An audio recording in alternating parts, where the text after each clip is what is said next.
एक राजा था जिसे शिल्प कला अत्यंत प्रिय थी। वह मूर्तियों की खोज में देश परदेश जाया करता था।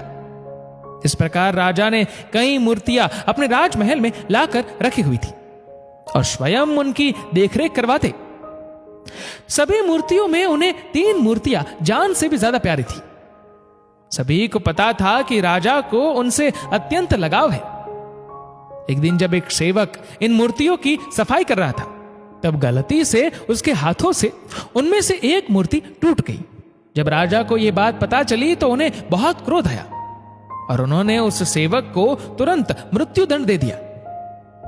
सजा सुनने के बाद सेवक ने तुरंत अन्य 2 मूर्तियों को भी तोड़ दिया। ये देखकर सभी को आश्चर्य हुआ। राजा ने उस सेवक से इसका कारण पूछा। तब उस सेवक ने कहा, महाराज क्षमा कीजिएगा, ये मूर्तियां मिट्टी की बनी है, अत्यंत नाजुक है, अमरता का वरदान लेकर तो आई नहीं है।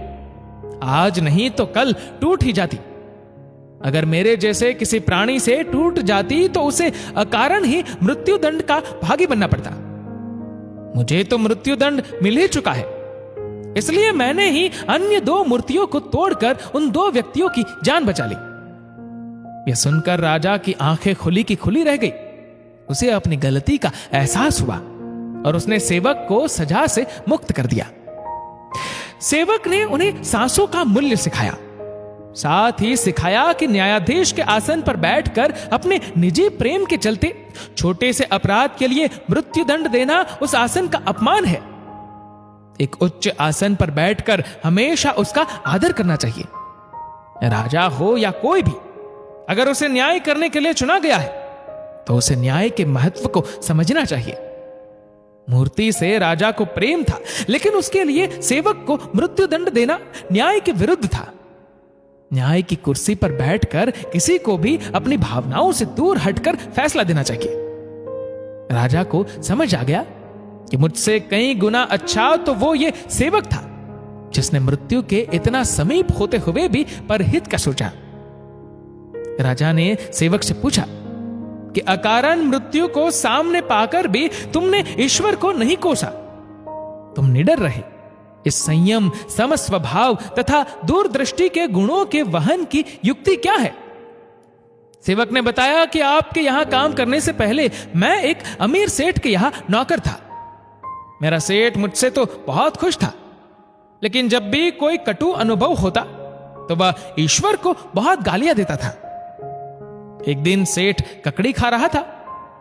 संयोग से वह ककड़ी कड़वी थी। सेठ ने वह ककड़ी मुझे दे दी।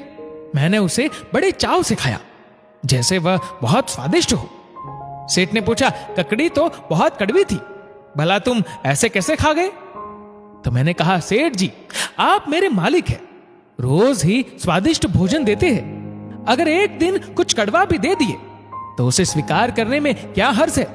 राजा जी, इसी प्रकार अगर ईश्वर ने इतनी सुख संपदाएं दी है और कभी कोई कटु अनुदान दे भी दे तो उसकी सद्भावना पर संदेह करना ठीक नहीं। जन्म, जीवन यापन तथा मृत्यु सब उसी की देन है। असल में यदि हम समझ सके तो जीवन में जो कुछ भी होता है सब ईश्वर की दया ही है। ईश्वर जो करता है अच्छे के लिए ही करता है।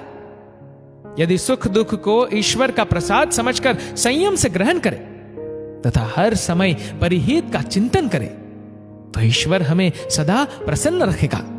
दोस्तों, इस वीडियो को लेकर आपकी क्या राय है नीचे कमेंट करके जरूर बताएगा। और अगर आपको ये वीडियो अच्छा लगा हो तो इस वीडियो को लाइक करेगा, शेयर करेगा ज्यादा से ज्यादा लोगों तक, और ऐसे ही और भी स्पिरिचुअल कहानियों को सुनने के लिए सब्सक्राइब करें हमारे यूट्यूब चैनल को और फेसबुक पर फॉलो करें हमारे पेज को। धन्यवाद।